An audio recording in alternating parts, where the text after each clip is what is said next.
सपनों की नगरी मुंबई से एक ऐसी खबर आई है जिसने हर माता पिता की नींद उड़ा दी है।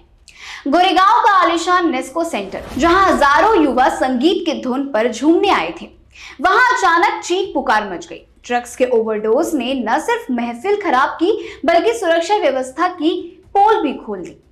आखिर कैसे पहुंचा पीली गोली का ये जहर इस हाई प्रोफाइल इवेंट के अंदर? आज हम करेंगे इस पूरे मामले का काला चिट्ठा उजागर। नमस्कार, मैं हूं विधि सिंह और आप देख रहे हैं 4PM महाराष्ट्र। तारीख थी 11 अप्रैल। मौका था एक बड़ा म्यूजिक कॉन्सर्ट। भीड़ थी करीब 4000 युवाओं की। लेकिन जैसे जैसे रात परवान चढ़ी, नशा जानलेवा होने लगा। पुलिस जांच में सामने आया कि छात्रों ने पीली गोली यानी कि MDMA का सेवन किया था। हालत इतनी बिगड़ी कि कई युवाओं को जोगेश्वरी के ट्रॉमा केयर अस्पताल ले जाना पड़ा। प्रशासन अब हरकत में है, लेकिन सवाल वही है, क्या ये महज एक हादसा है या कोई सुनियोजित ड्रग रैकेट? आइए समझते हैं MDMA क्या है। दरअसल MDMA, जिसे आम बोलचाल में मौली कहा जाता है, एक सिंथेटिक ड्रग है। ये दिमाग की कार्यप्रणाली को बदल देता है और मुख्य रूप से पार्टी ड्रग के रूप में भी जाना जाता है। ये दिमाग में सेरोटोनिन, डोपामाइन और नोरोपेनेफ्रिन जैसे रसायनों को बहुत तेजी से रिलीज करता है। इससे व्यक्ति को अत्यधिक ऊर्जा, खुशी और दूसरों के प्रति जुड़ाव महसूस होता है।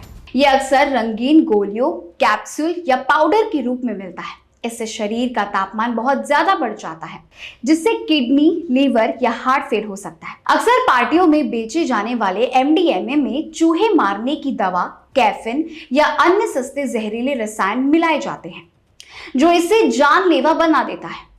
भारत में NDPS एक्ट के तहत MDMA रखना, बेचना या सेवन करना एक गंभीर अपराध है, जिसके लिए भारी जुर्माना और जेल की सजा भी हो सकती है। वहीं मुंबई पुलिस ने इस मामले में जीरो टॉलरेंस दिखाते हुए ताबड़तोड़ कार्रवाई की है।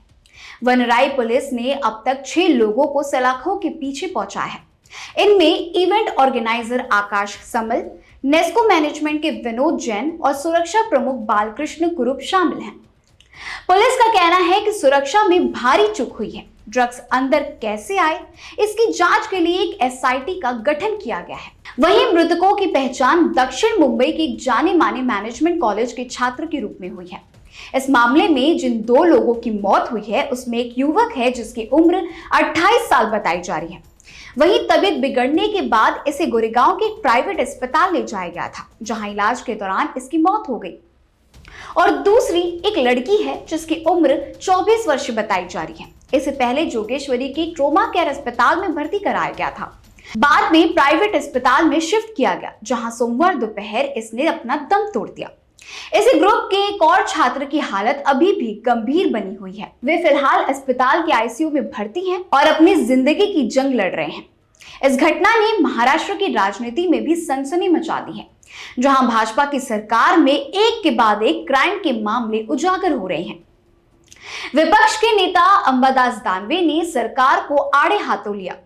उन्होंने साफ शब्दों में कहा, मुंबई के इवेंट्स में नशा अब आम बात हो गई है और सरकार गहरी नींद में सोई है। शिवसेना, UBT और कांग्रेस ने मांग की है कि सिर्फ छोटे मोहरों को नहीं, बल्कि इन सफेद पोशों को भी पकड़ा जाए जो इन ड्रग सिंडिकेट्स को संरक्षण देते हैं। विपक्ष के हमले यही नहीं रुके। NCP शरद पवार के सांसद सुप्रिया सुले ने भी गृह मंत्रालय से इस मामले में तत्कालीन और पारदर्शिता की कार्रवाई की मांग की है। सुले ने कहा, गृह मंत्रालय को इस पर तुरंत संज्ञान लेना चाहिए। क्या महाराष्ट्र अब उड़ता पंजाब की ओर चल पड़ा है?